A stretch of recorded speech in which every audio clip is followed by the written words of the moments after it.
Oui, alors bonjour, alors aujourd'hui on continue, Matthieu 9. Donc c'est le 11e Pérec, le 11e cours sur la clé, Tanachique et sa continuité. Et donc on a pris à partir de la du deuxième cours, Matthieu 1 jusqu'à maintenant 9. Donc on arrive à Matthieu 9 et nous allons commencer la lecture de Matthieu 9. Enfin c'est par un livre audio. Selon Matthieu, chapitre 9. Jésus étant monté dans une barque, traversa la mer et alla dans sa ville.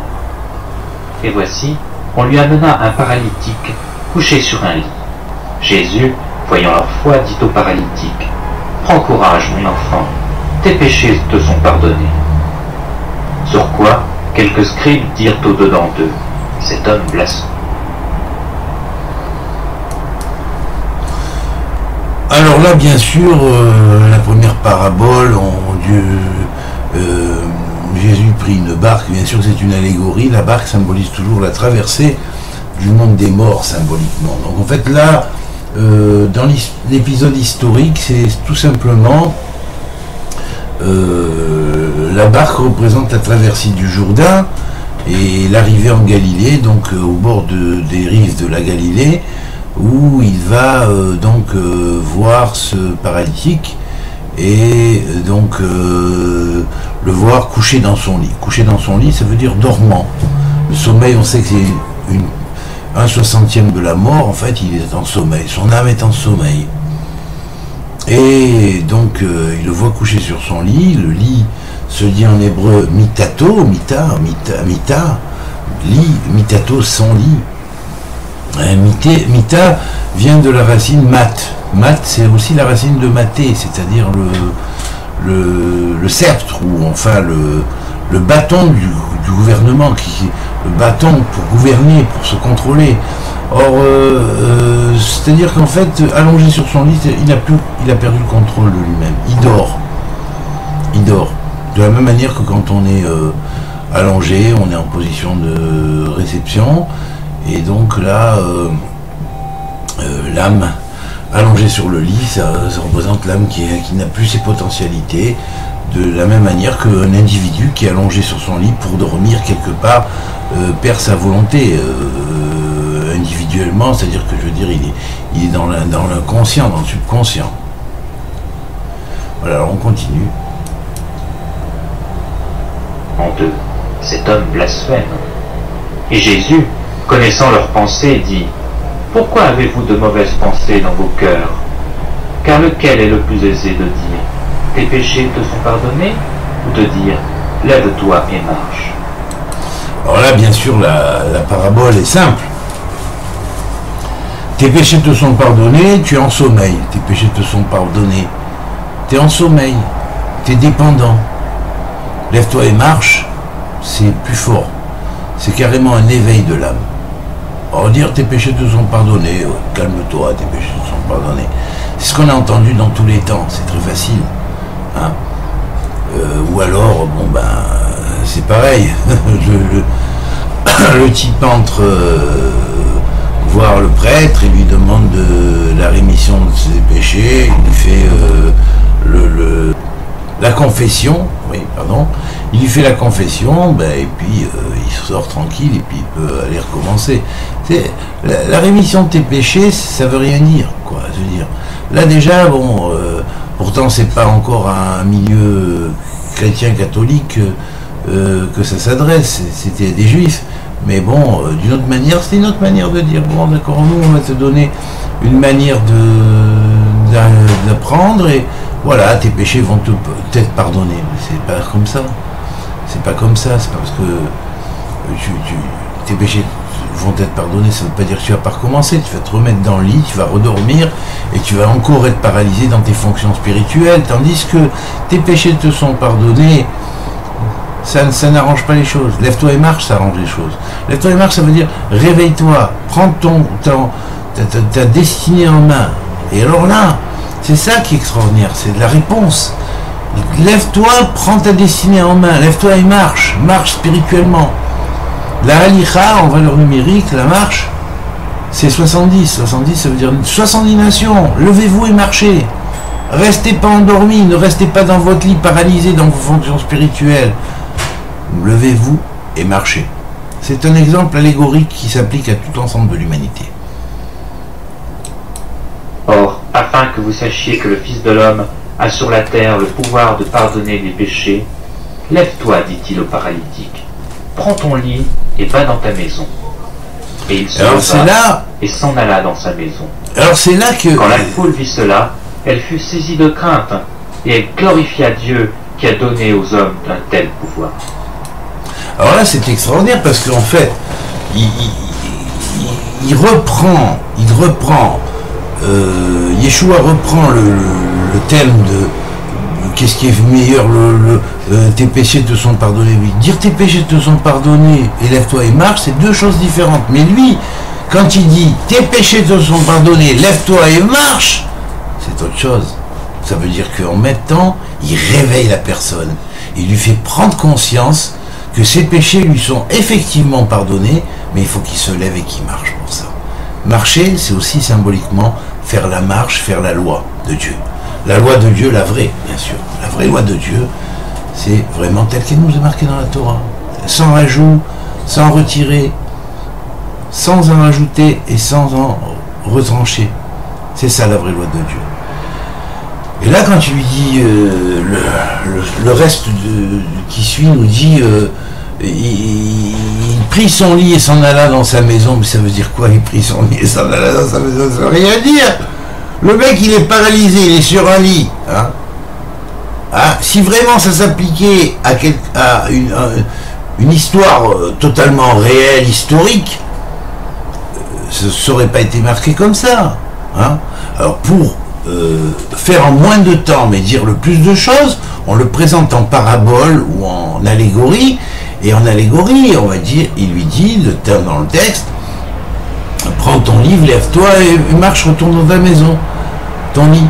Alors ton lit, ça veut dire reprends le contrôle sur toi-même maintenant que tu es réveillé, marche et va jusqu'à ta maison. Voilà ce que ça veut dire. Sors de ces forces de sommeil qui t'endormaient dans ton lit, qui te faisaient croire que tu étais paralysé, et effectivement tu étais paralysé parce que tu écoutais ces forces qui étaient dans ton lit. Et là, ces forces-là, ça peut quelque part avoir à faire avec une certaine manière de bourrage de crâne, de dire oui, t'inquiète pas, tes fautes te sont pardonnées. Mais pour celui qui dit ça simplement, mais qui n'a aucun pouvoir de réveiller l'individu, de lui faire prendre conscience qu'il doit prendre sa vie en main, se réveiller et marcher effectivement dans la loi de Dieu. Voilà.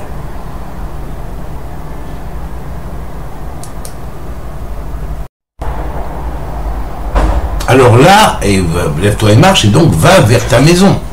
La maison, c'est l'origine des choses, puisqu'on trouve par exemple dans le mot Bereshit, hein, dans le mot Bereshit, au commencement, dans la Genèse, hein, des choses, Dieu créa le ciel et la terre, et bien effectivement, va vers ton origine, va vers l'origine du monde créé, assume-toi.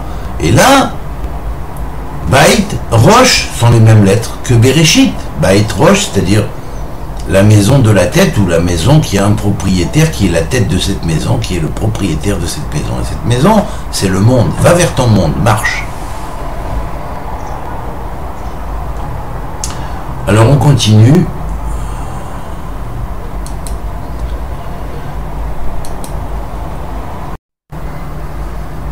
Oui, alors la suite, bien sûr... Quand la foule vit cela, elle fut saisie de crainte, et elle glorifia Dieu qui a donné aux hommes un tel pouvoir. Alors bien sûr, dans une ancienne tradition très très ancienne, hein, on retrouve dans l'oracle de Daniel, il y avait 16 lettres les plus importantes qui représentent des figures complètes parmi les 22 lettres. Et il y avait une des lettres qui représente la lettre Tav, finalement, la finalité, la Tav est la dernière lettre de l'alphabet hébraïque. Et cette lettre Tav, elle était représentée par une figure parmi ces 16 figures représentatives aussi des lettres, mais de l'intériorité des lettres. Il y en avait d'autres pour représenter les autres lettres, mais celle-là était complète, plus entière, quoi, à plusieurs niveaux, à 4 niveaux, alors que les autres étaient à 2 niveaux ou 1 niveau. Voilà. Et donc là, quand dans cet oracle de Daniel très ancien, on représentait, disons, la dernière lettre parmi les lettres à 4 niveaux, qui était le Tav, on le représentait par une figure qu'on appelait aussi la foule, l'assemblage, la communauté, l'assemblage. Et là, cette foule-là, on disait que, en fait, à Keïla, l'assemblée, la foule, c'est la racine de Kohelet. Kohelet était Salomon qui avait réuni tout le monde sous la paix pendant des années. Donc c'est par comment dire, analogie symbolique, c'est l'exemple même de Kohelet. Et quand on dit Kohelet, c'est Salomon, bien sûr, hein, fils de David qui a construit le premier temple. Et là, quand il dit, donc Rabbi Yoshua dit, et la foule vit, et elle dit glorifier l'Éternel qui avait des choses si belles, enfin bref, quand elle dit ça, qui a donné un pouvoir tel au Fils de l'homme, ça veut dire quoi? Ça veut dire prendre conscience que chacun de nous est aussi un fils de l'homme, et il a ce pouvoir en lui, caché quelque part. Et c'est pour ça il faut glorifier le Seigneur qui a fait l'homme à son image et à sa ressemblance. Et donc, c'est que par cet exemple qu'a donné Rabbi Yoshua ben Yosef, que précisément la foule capitule et comprend, et tout en cœur dit en unité, comme Kohelet qui a su unifier la foule et mettre d'accord tout le monde, et à la fois toutes les foules d'Israël et en même temps tout le monde, tous les peuples en son temps, et bien la même chose. La génération du Messie, c'est ce qu'elle va produire. Elle va produire les graines qui vont faire que quand les hommes s'éveilleront, on verront comment ils se réveillent, et ils vont avoir maintenant la possibilité de prendre leur bâton en main, leur lit en main et d'aller dans leur maison, c'est-à-dire à retourner à leur bercail. Et ben voilà, c'était l'origine du bercail, retrouver le processus de pourquoi ils ont été créés et participer ensuite comme co-créateurs associés avec Dieu, parce que c'est ce que Dieu veut dans le royaume du ciel. Et bien évidemment, la foule elle-même, tout d'un coup, a écouté ça, les paroles étaient de vérité, elles sont tellement sorties du cœur qu'elles sont allées au cœur direct de toute la foule qui était présente, et immédiatement ils ont glorifié l'Éternel qui a fait et qui a donné un pouvoir tel au Fils de l'homme. Étant allé plus loin, Jésus vit un homme assis au lieu des péages, et qui s'appelait Matthieu. Il lui dit, « Suis-moi ». Cet homme se leva et le suivit. Comme Jésus était à table dans la maison, voici beaucoup de publicains et de gens de mauvaise vie vinrent se mettre à table avec lui et avec ses disciples. Les pharisiens virent cela, et ils dirent à ses disciples, « Pourquoi votre maître mange-t-il avec les publicains et les gens de mauvaise vie ?» Ce que Jésus ayant entendu, il dit, « Ce ne sont pas ceux qui se portent bien qui ont besoin du médecin, mais les malades. Allez, et apprenez ce que signifie « Je prends plaisir à la miséricorde et non au sacrifice ». Alors là, bien sûr, on a l'exemple de Matthieu, bien sûr, on a vu que Matthieu, il n'est pas pour rien, le 40e livre, si on pourrait dire, de la clé tanachique, dans sa continuité en tant que clé évangélique, donc de toute l'unité de l'ensemble. Donc, eh bien, 40, on avait vu que c'était la matrice, finalement, la matrice de la formation. Eh bien, dans le Pérec 9, dans le chapitre 9, qui est lié au temps, parmi les temps de Salomon, dont j'avais parlé, que Salomon Meller avait parlé, il est un temps pour faire telle chose, ou un temps pour faire telle autre, eh bien, il est lié au temps pour jeter des pierres, lancer des pierres. Et lancer des pierres, c'est aussi lancer des pierres pour lapider. C'est aussi lancer des pierres pour des clalottes, des mauvaises malédictions, des mauvais propos. Parce qu'on sait qu'il y a un rapport direct entre les pierres et les lettres en hébreu. Donc en fait, lancer des pierres, c'est aussi prononcer des paroles mauvaises qui vont être comme des pierres dans la figure ou ailleurs de celui qui les reçoit. Donc en fait, la lapidation à l'origine, c'est sûr que ce n'était pas une forme de lapidation réelle. Bien sûr, quand on dit que la personne doit être lapidée selon la loi. Ça veut dire que tout simplement, si vraiment elle était coupable, on prononçait les formules de lettres en fonction, et la personne était frappée par les lettres, c'était sa lapidation. Et cette lapidation devait entraîner quelque part des effets spirituels sur la personne, qui devait prendre conscience de ce qu'elle a fait comme mal et l'expier, et s'en repentir, c'est tout simplement. Donc ici, la base, c'est lancer des pierres. Donc on avait vu que tout ce chapitre, c'est la base, c'est sur le tikkun de lancer des pierres. On voit au travers de l'opposition qu'il y a entre, disons, certains scribes et Rabbi Yoshua ben Yosef, on voit très bien qu'une chose, c'est qu'en fait, c'est lancer des pierres. On lance des pierres. On lance des pierres, mais pas forcément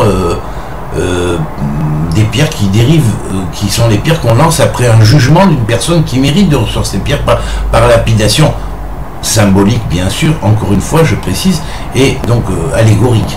Hein, d'accord. Donc là, il y a des mauvais propos qui vont sortir, et ces mauvais propos, ils vont avoir des conséquences, bien sûr, parce qu'en fait, la personne est innocente. Or, on sait que quand la personne est innocente, ça provoque des dégâts.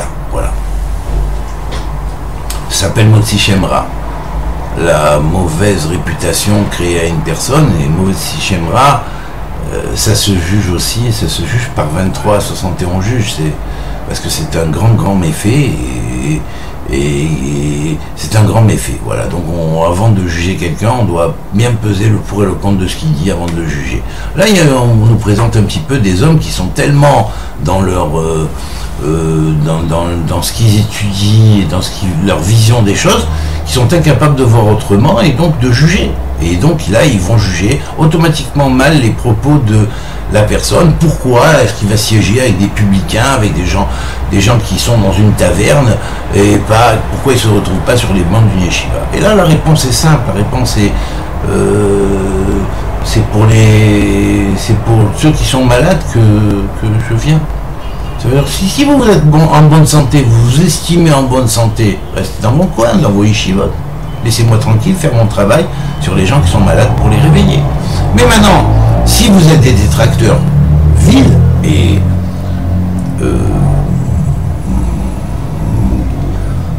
mauvaisement conditionnés par quelque chose qui va vous faire du Motzi Shem Ra, bah, ça c'est votre problème. Hein. Vous lancez des pierres, les pierres vous retourneront dessus finalement à la fin.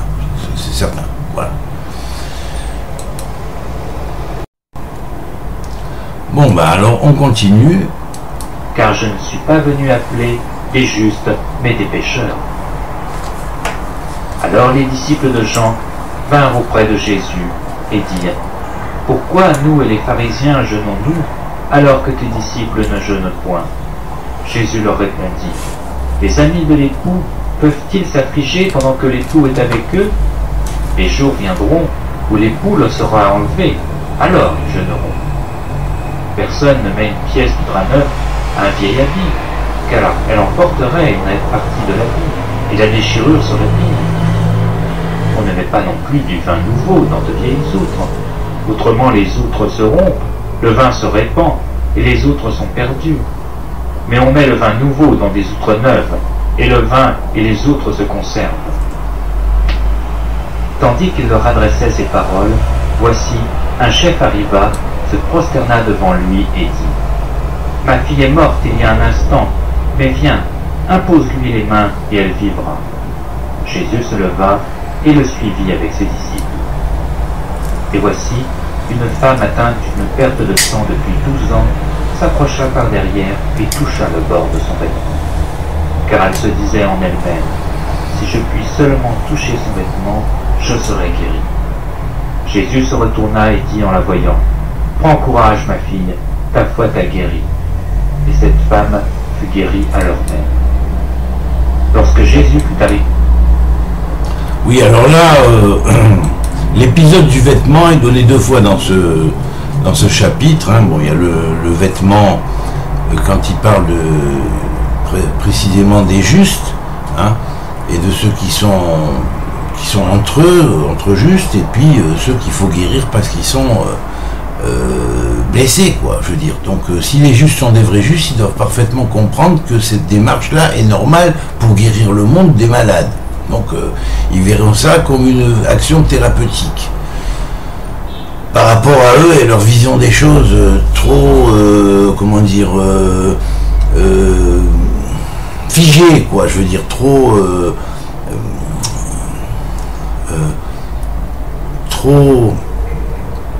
fondamentaliste. Il faut rester comme ça, il ne faut pas se mêler aux publicains, ça ne sert à rien de se mêler avec les malades ou avec les forces du mal. Non, non, c'est ça justement. C'est là que justement il faut apporter, c'est à cela qu'il faut apporter la délivrance et la paix. Donc si vous restez dans votre coin, ça ne fait rien, ça ne produit rien. C'est ça que donc la première exemple qui est donné. Et donc là après, non, on va citer l'exemple de la femme donc qui était alitée, qui souffrait depuis des années et qui était au bord de la mort et qui elle se dit je vais juste toucher le bord de son vêtement, parce qu'en fait elle voulait pas s'approcher de lui, elle avait peur peut-être de faire quelque chose de négatif, elle se sentait peut-être pas assez pure pour cela. Et là c'est là la démonstration de l'humilité de Rabbi Yoshua ben Yosef, c'est qu'il lui parle comme si c'était une amie, il parle à son cœur directement.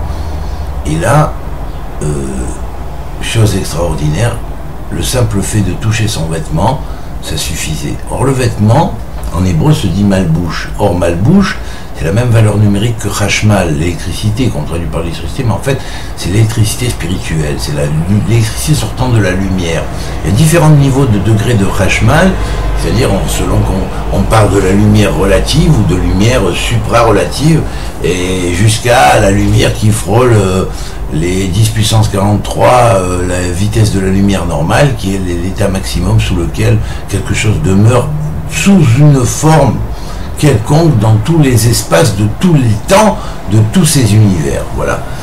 Et ça, bon ben, je l'avais démontré dans un article que j'avais écrit il n'y a pas longtemps, au sujet d'un commentaire pour du Rav Shriki, et donc finalement, bon ben, je pense que ce commentaire a été assez convaincant pour tout le monde, donc j'invite à le regarder.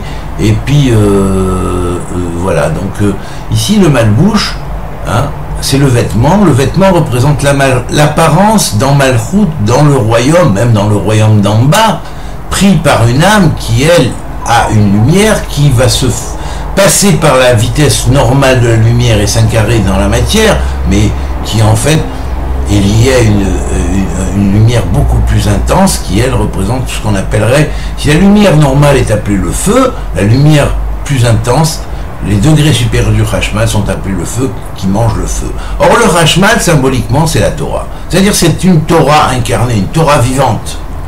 Et cette Torah vivante, elle va s'imbriquer dans un vêtement qui est la Torah que nous avons écrit, que nous voyons, celle qui nous est visible, mais pareillement, pour un individu, le vêtement ou l'apparence spirituelle qu'il démontre à l'extérieur, c'est une chose, mais il y a aussi l'apparence de l'intérieur, celle qui est encore plus profonde, qui est liée aux sphères supérieures, et celle-là, on ne la voit pas forcément. Donc ça, c'est ça. Il ne suffira pas de voir qui il est en réalité dans ses hauteurs, il me suffira de toucher son vêtement. Son vêtement, c'est aussi son apparence, la manière dont il m'apparaît.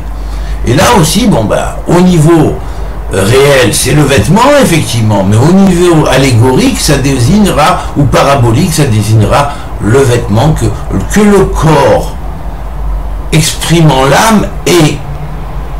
Voilà. Le corps est le vêtement de l'âme, on va dire, il abrite le nefesh est le premier vêtement de l'âme, si on pourrait dire. Après, quand on a ce vêtement, il y a d'autres degrés au-dessus, de lumière qui sont hyper plus développés, plus spirituels encore et encore et encore. Voilà. Et alors donc, finalement, la femme fut guérie immédiatement, quoi. Immédiatement, nous dit le texte. Donc en fait, il suffisait à cette femme de toucher le vêtement, toucher l'apparence, simplement ce qui lui apparaissait, ce qu'elle était capable de recevoir, de percevoir extérieurement. Et puis ça suffisait, parce que la personne était assez sainte, avait au-dessus de ça un esprit vivifiant, hyper plus développé, qui lui permettait en fait d'accomplir ce qu'il a à accomplir et d'être capable, rien que par l'apparence montrée à l'extérieur de ce qui était sa réalité intérieure, était capable d'influencer les choses et de provoquer ces miracles. Alors bien sûr, une perte de sang depuis. Pardon. Alors bien sûr, on nous présente Rabbi Yoshua suivant l'homme qui avait parlé de sa fille qui était mourante, enfin qui était pratiquement morte, quoi, je veux dire, quand il est arrivé. Sur le chemin, il y a donc cette femme, elle qui a une perte de sang depuis 12 ans, et on va voir ce qui arrive, donc laissons lire. S'approcha par derrière et toucha le bord de son vêtement, car elle se disait en elle-même, si je puis seulement toucher son vêtement, je serai guéri. Jésus se retourna et dit en la voyant, prends courage ma fille, ta foi t'a guéri. Et cette femme fut guérie à leur même. Alors là, bien sûr, oui, et le plus important, c'est-à-dire vraiment que tout repose sur la foi. La foi est capable d'accomplir les miracles, capable de soulever les montagnes, c'est vrai, et c'est vrai, tout repose sur la foi. Tout repose sur la foi. Si on a la foi, ça peut accomplir des miracles. Alors la foi en hébreu se dit Emouna. Or le même terme Emouna se retrouve à l'origine du monde, dans le livre de Michelet, qui est de Salomon, roi d'Israël, fils de David, il avait été dit donc on fait parler la sagesse à l'origine des temps. La Torah elle-même parle et elle dit j'étais auprès de lui une artisane, auprès de lui, auprès de celui qui est, auprès de l'Éternel, et une conseillère, comme une pédagogue conseillère sur son œuvre, et je servis de plan à cette œuvre. Et donc là, le terme Amon est utilisé. Amon veut dire en même temps, c'est la même lettre que Ouman. Ouman c'est artiste, un maître d'œuvre. Alors en fait, cette même racine, Amen, va se retrouver dans Amen. Quand on dit Amen, c'est à la fin d'une bénédiction, par exemple, on va dire Amen pour l'accomplissement de cette bénédiction. Le mot Amen implique deux noms de Dieu combinés ensemble qui sont le Aleph, Dalet, Nun et Yud qui forment le nom de Adonai, et le Yud Ke Vav Ke que l'on connaît qui est l'Éternel. Et donc cette combinaison de ces deux font la valeur numérique de base du mot Aleph. Aleph veut dire accomplissement de l'œuvre. Hein? Accomplissement de l'œuvre par le maître d'œuvre. Donc la Emouna, c'est quoi? C'est la foi, mais cette foi qui repose sur l'accomplissement de l'œuvre accomplie par le maître de l'œuvre, qui est Dieu, le grand architecte de l'univers, le grand maître de la création, celui qui a fait et consolidé toutes les bases et qui a créé la Torah sur le plan qui va lui servir de plan, hein, pour mettre en place toute l'architecture de ces mondes. Voilà, et tous les mondes ensemble vont être comme une grande maison qui inclut tous les êtres de l'univers, du ciel et de la terre. Voilà, donc ici, c'est sur la foi que tout repose. Si vous n'avez pas la foi, ben, la foi est la base du fondement du monde. Pourquoi? Tout simplement, regardez, dans ce chapitre, on sait que Matthieu, par exemple, dès qu'il a entendu un mot, dès qu'il lui a dit « viens avec moi », il s'est levé, il n'a pas posé de questions, rien, il a eu la foi immédiate.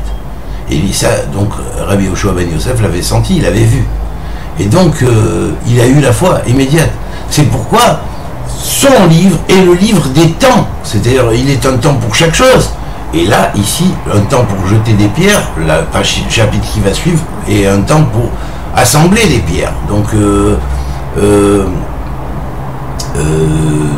là, les 28 chapitres de Matthieu sont reliés, je l'avais dit, dans le premier livre, le premier chapitre de Matthieu.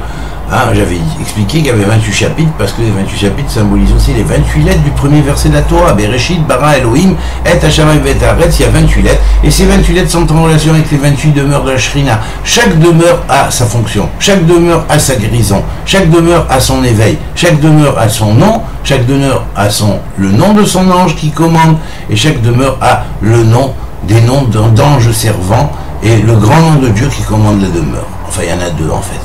enfin pas de Dieu, hein, de grands noms de Dieu qui commandent la demeure. Voilà, un plus simple et un peu plus complexe.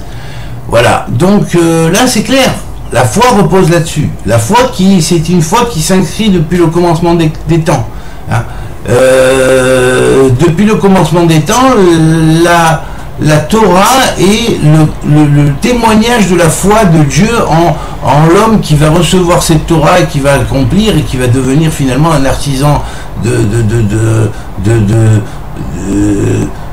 un artisan dans la construction du monde. Dieu l'a vu dès les origines des temps, et donc c'est ça, dès les origines des temps. Alors il va falloir bien sûr travailler la foi, il faut travailler la foi, et il y a une raison là-dessus, hein.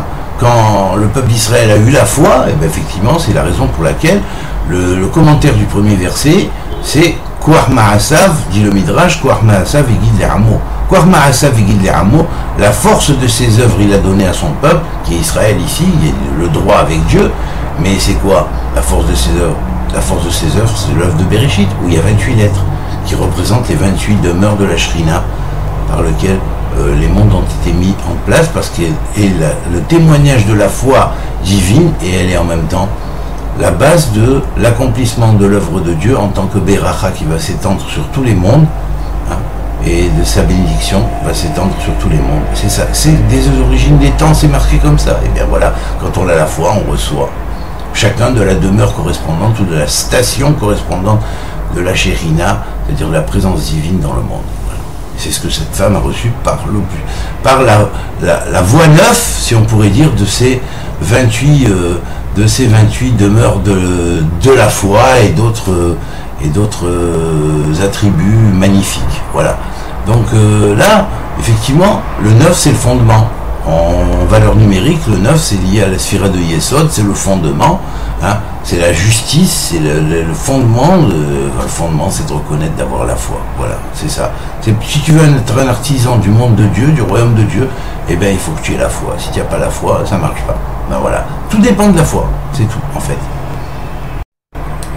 Alors on continue, là, ils vont continuer leur chemin, après avoir rencontré cette femme qui pendant 12 ans souffrait d'une maladie grave et avait perdu beaucoup de sang, qui a été guérie à l'instant. Donc maintenant on va continuer, et donc là il s'achemine vers la demeure de la personne qui est venue demander l'aide de Rabbi Yoshua ben Yosef, et lui demander de guérir sa fille qui était mourante. Donc ils vont aller vers là, et voilà, nous avons la suite énoncée. Lorsque Jésus fut arrivé à la maison du chef, et qu'il vit les joueurs de flûte et la foule bruyante, il leur dit: Retirez-vous, car la jeune fille n'est pas morte, mais elle dort.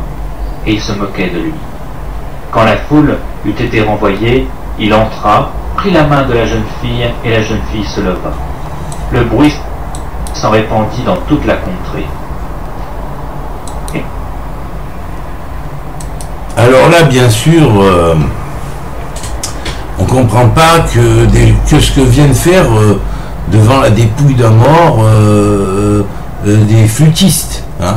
Déjà, ça nous en dit quelque chose sur la manière dont on entrevoyait la mort à l'époque. Hein. À l'époque, on entrevoyait la mort différemment de comment on entrevoit aujourd'hui. Bon, aujourd'hui, on pleure et machin, enfin bref. Mais disons qu'à l'époque, si on va se reculer jusqu'au temps des Égyptiens, effectivement, on a des accompagnements à la flûte et à différents instruments pour le défunt qui, lui, va émigrer maintenant dans le monde des morts. Donc ça, c'est une vieille tradition, hein, qui dérive de la tradition primordiale et qui va être reprise ici, hein, parce que effectivement à l'époque, bon, il y avait ceux qui voyaient effectivement la mort comme quelque chose de catastrophique, mais il y en avait qui voyaient ça comme une transmigration, puisque Shlomo Amelech a dit lui-même: plus heureux les morts que les vivants, et plus heureux encore celui qui n'est jamais né, c'est-à-dire qui n'est jamais venu au monde, qui a été vivant et puis qui doit mourir, et qui est... Voilà, donc plus heureux les morts. Pourquoi il a dit plus heureux les morts, Salomon? Parce que plus heureux les morts, s'ils ont fait des bonnes actions, et ben ils seront accompagnés par la musique des anges dès leur accueil, lorsqu'ils sortiront de leur corps. Donc ça, c'était pour symboliser la chose. Il y en avait qui voyaient cette vision de la mort et qui comprenaient que initiatiquement, ça voulait dire qu'il fallait accompagner au rythme de la flûte, hein, et peut-être d'autres instruments, l'âme du mort, afin qu'il puisse monter dans le monde de justice d'en haut, et passer et monter dans le royaume vrai, quoi, voilà. Donc, là, c'était la manière de voir à l'époque. Et là, on voit qu'ensuite, bon, il arrive et il voit, il dit, donc, cette femme dort. Oui, c'est vrai, effectivement, mais ne croyez pas que parce que vous êtes encore réveillé, que vous dormez pas. Vous tous dormez. Tout le monde dort. Tout le monde dort dans ce monde. Tout le monde est mort quelque part. C'est pour ça, il faut se lever et marcher. Il n'y a que lorsqu'on se met en marche qu'on en arrête de dormir quelque part, on se met en marche vers le royaume de Dieu. On commence à se réveiller. Voilà. Donc là, celle-là, elle dort. Elle dort d'un sommeil un peu plus profond que celui dans lequel vous dormez. Hein, elle rêve, mais pas du même rêve que vous rêvez, mais elle est tombée dans un sommeil un petit peu plus profond, enfin beaucoup plus profond, puisqu'en fait on dit que la mort est 60 fois plus fort que le sommeil, donc le sommeil représente un 60e de la mort, c'est pas pour rien, donc là elle est dans un sommeil 60 fois plus profond, c'est-à-dire elle a carrément oublié la vie dans laquelle elle était, elle est plongée dans un grand sommeil lourd. Voilà, et donc lui prendre la main, et immédiatement elle se réveille, et ben la main, c'est symboliquement, c'est le Malchut de David, c'est le royaume de David. C'est pas pour rien qu'il a pris la main. Il aurait pu lui toucher à un autre point du corps, la tête, je ne sais pas moi. Pourquoi précisément la main? Parce que la main, c'est Malchut de David. Or, seul Malchut de David est capable de résurrectionner un mort. Voilà. À l'allégorique et peut-être plus tard et peut-être réellement au niveau du réel. Voilà. Donc c'est ça qu'on dit, c'est ça. Et là ici, nous avons la clé de la lecture de ce chapitre. Hein. Et on est au chapitre 9. Le 9 a une relation avec Yesod. Il est en relation avec la vie et la mort. Il est en relation avec ce qui va accompagner l'homme par les mauvaises pierres qu'on aura jetées dessus ou les bonnes pierres qu'on aura jetées dans ce monde. Parce qu'on va rappeler toutes ces actions. Et on essaye de rappeler les bonnes actions. Le maximum de bonnes actions. Voilà. Mais ces actions vont l'accompagner. Ça va être les lettres qui vont l'accompagner. Ces lettres-là sont des pierres. Ça peut être des bonnes pierres, ça peut être des mauvaises pierres. Ça peut être des pierres qui le construisent, qui construisent son temple. Ça peut être des pierres qui détruisent son temple et qui le détruisent lui-même. Voilà. Alors bien sûr, quand la jeune fille s'est levée, comme nous dit le texte, le bruit s'est répandu dans toute la contrée. Étant parti de là, Jésus fut suivi par 2 aveugles qui criaient « Aie pitié de nous, fils de David !» Lorsqu'il fut arrivé à la maison, les aveugles s'approchèrent de lui, et Jésus leur dit « Croyez-vous que je puisse faire cela ?»« Oui, Seigneur, lui répondirent-ils. Alors il leur toucha les yeux en disant « Qu'il vous soit fait selon votre foi. » Et leurs yeux s'ouvrirent. Jésus leur fit cette recommandation sévère. « Prenez garde que personne ne le sache. » Mais dès qu'il fut sorti, ils répandirent sa renommée dans tout le pays. Alors là, bien sûr, l'épisode des 2 aveugles est très intéressant, parce qu'en fait, bon, ça peut s'appliquer selon la réalité à 2 aveugles réels, bien sûr, pourquoi pas, puisqu'il en avait le pouvoir et reçu le pouvoir de Dieu, mais mieux, nous sommes tous aveugles. Nous sommes tous aveugles tant que nous sommes dans le sommeil dans ce monde et que seuls nos yeux physiques voient ce que nous voyons, que nos yeux spirituels ne sont pas éveillés. Tant que nous pensons avec notre cerveau, nos cerveaux matériels, et que nos cerveaux spirituels ne sont pas éveillés, ben, les sens qui vont en de pair avec, ils ne sont pas éveillés non plus. Donc on a des yeux, on ne voit pas, on a des oreilles, on n'entend pas. Alors là, ça peut s'appliquer allégoriquement aussi à 2 aveugles symboliques, c'est-à-dire 2 gens qui étaient aveugles effectivement, mais qui ont voulu éventuellement croire. Alors ces gens-là, bon, ben, tout repose sur leur foi. C'est pourquoi il leur dit, tout repose sur votre foi. C'est sur cette foi-là, si vous l'avez, que vous allez être guéri. En fait, ça veut dire prends-toi en main toi-même. Le reste viendra tout seul. Moi, je te souhaite simplement que tu sois guéri par ta foi. C'est ça la volonté. Et la volonté de Dieu est parfaite en relation avec ce que dit ici Rabbi Yoshua Ben Yosef. Prends-toi en main, ou, comme nous dit le Pirkei Avot, ou un autre texte, je ne me rappelle plus, mais comme nous dit un texte de la tradition hébraïque, il dit bien ouvre-moi le chat d'une aiguille, et je t'ouvrirai des portes grandes comme le temple, comme les portiques du temple. Donc ça veut dire quoi? Fais-toi un petit effort et c'est moi qui fais le reste. Dieu qui a fait le ciel et la terre, l'Éternel, et nul autre. L'Éternel fait tout, mais toi il faut que tu lui fasses au minimum un petit effort. Ouvre le chat d'une aiguille. Alors on va continuer. Et comme il s'en allait, voici, on amena à Jésus un démoniaque muet. Le démon ayant été chassé, le muet parla. Et la foule étonnée disait, jamais pareille chose ne s'est vue en Israël. Mais les pharisiens dirent, c'est par le prince des démons qu'il chasse les démons. Jésus parcourait toutes les villes. Oui, alors là, bien sûr, avec l'épisode du démoniaque muet, la personne qui est possédée par un esprit démoniaque et qui est muet, eh bien là, c'est très intéressant d'abord parce que le sens de la parole est lié donc à la bouche et qui est relié symboliquement. On sait qu'il y a une relation avec le verbe. Ça veut dire qu'en fait, ici, le verbe n'est plus le verbe. N'est plus le verbe a été déformé. Alors la personne est muette, c'est-à-dire elle ne s'exprime plus du tout selon le verbe. Qu'est-ce qui s'exprime à la place? C'est un démon. C'est un démon. Ça veut dire que quiconque abandonne les paramètres de la construction du monde par le verbe, avec les pierres fondamentales que sont les lettres, qui permettent la construction du monde du Dieu, du royaume de l'Éternel, eh bien, il y a un petit esprit démoniaque, petit, un peu plus grand, encore un peu plus grand, qui occupe son sens de la parole et qui le rend plus ou moins muet, de plus en plus muet de la parole divine. Et là, il y en a qui arrivent après à des stades où carrément ils peuvent même plus articuler la moindre parole divine, et donc ils sont complètement pris par cette force démoniaque. Voilà. Et là, donc, le fait d'avoir chassé le démoniaque et d'avoir permis à la personne de retrouver la parole c'est la parole du verbe, ben là, ceux qui confectionnent à longueur de journée ces démoniaques qui empêchent de propager la parole du verbe, eh ben, ils sont là à se heurter au système, donc ils vont condamner immédiatement, dire il travaille par les démons et il a été cherché, il a chassé par les démons. Ben, évidemment, on voit exactement toujours le reflet de ce que l'on est. Donc voilà, il n'y a même pas à leur répondre, c'était des héresticiens, ni plus ni moins, c'est pas des scribes, c'est rien du tout. Voilà. Ce genre de gens-là, ça existe effectivement, mais c'est pas des maîtres, c'est rien du tout. Oui, alors on va continuer, hein. Donc on va continuer notre texte.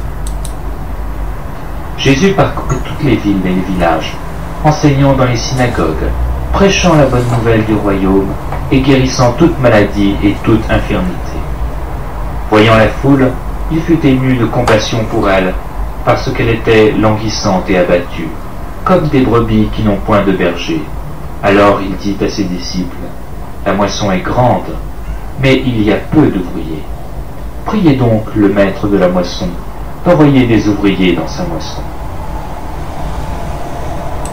Oui, alors là, bien sûr, on a fait allusion à deux grandes paraboles. Bien sûr, la parabole du semeur, à la fin, hein, parce que lorsqu'il va dire la moisson va être grande, donc il faut beaucoup d'ouvriers. Donc le semeur doit former des autres semeurs, donc lui-même est le premier semeur qui est investi par le pouvoir du semeur suprême qui sème des mondes et ne pense jamais à la récolte. Hein. Bien sûr, alors en dessous, bien sûr, on va envoyer un bon semeur pour ce monde pour arriver à mener une bonne récolte. Alors lui, il va être donc le bon semeur de cette récolte qui va former d'autres semeurs qui vont aller préparer à la bonne récolte du monde. Mais avant, donc, il y avait le fameux mythe ou la fameuse allégorie du berger, hein, qui est encore une autre allégorie très importante qui va représenter en fait le fait de le bon berger, celui qui va mener le troupeau effectivement au bercail et pas l'amener dans des sentiers escarpés dans lesquels toutes sortes de voleurs de chemin peuvent voler les brebis et les amener je ne sais où, les brûler, les vendre, les tuer ou quoi que ce soit de ce genre. Les brebis doivent aller au bercail, c'est-à-dire à la vraie maison de l'Éternel, qui est la grande maison de Bereshit, c'est-à-dire depuis les origines des temps, qui est son grand temple universel, dans lesquels chacun peut à son tour exercer l'office. Voilà, et tous les peuples et toutes les nations y sont conviés. Alors je vous souhaite bonne continuité, bonne écoute de ce, vous pouvez écouter, peut-être un peu réécouter, et toujours bien sûr, je rappelle, faire le parallèle avec le temps correspondant au 9e temps qui est lié à ce 9e chapitre, qui a une relation avec Yesod, qui est le fondement du monde, parce que c'est le fondement c'est la sphère qui sert à la traversée de ce monde lorsqu'on vient du monde d'en haut, pour accomplir ce qu'on a à accomplir sur cette terre et pour après retourner dans le monde supérieur. Et bien voilà, on traverse toujours Yesod, soit en descendant, soit en remontant. C'est aussi une symbolique des poissons, avec un qui monte et l'autre qui descend, hein. Et la relation avec Tzedek, qui est une des planètes qui a aussi une relation avec Yesod, surtout au travers Yosef Hatzadik, qui était l'héritier de Tzedek sur terre. Voilà. Yosef est lié à Yesod, c'est le fondement de base, hein, de cette demeure de la Shrina qui est à comprendre mieux en profondeur dans ce 9e chapitre de Matthieu, qui nous dévoile les sens secrets des temps dont Salomon avait parlé, hein. Et bon, ben, le reste c'est dans la Kabbalah, on peut approfondir plus en profondeur ce que c'est que la 9e demeure, et ça nous apportera aussi beaucoup d'éléments, et puis tout dépend comment on laboure le texte après, hein, bien sûr. Bon, et ça, c'est le secret de la base du labourage et de la semence des graines, et tous les travaux des champs qui sont symboliquement la continuité d'abord de ce qui vient après avoir semé les bonnes graines. Voilà. Donc après, on a bien sûr la parabole du fameux berger qui doit mener le troupeau à son bon port. Et ça, c'est aussi relié avec la symbolique de l'ouverture du sceau, du livre de l'agneau et l'ouverture des 7 sceaux. Mais on a également dans cette demeure 9 la relation avec il est un temps pour jeter des pierres, et son complémentaire qui va aller au 10e chapitre, qui va être en relation avec il est un temps pour ramasser des pierres pour construire en réalité. Alors là, d'abord, on jette des pierres. Ces pierres-là, ça va être celles qui vont nous accompagner quand on vient dans ce monde et celles quand on retourne dans l'autre monde. Voilà. En fait, avec ces pierres-là, on va soit construire, soit être détruit. Alors voilà, c'est pour ça que bon, il faut faire le maximum de bonnes œuvres, de façon à ce qu'on rappelle nos bonnes œuvres et qu'on puisse aller avec des bonnes pierres pour construire la bonne maison qui nous est propre en haut, pour avoir une place dans la grande demeure de la maison aux multiples chambres, la grande maison, voilà, aux multiples chambres qui est dans le royaume de l'Éternel, dans le grand royaume de Hachem. Voilà. Kol Touv, mes amis, et à très bientôt. Voilà.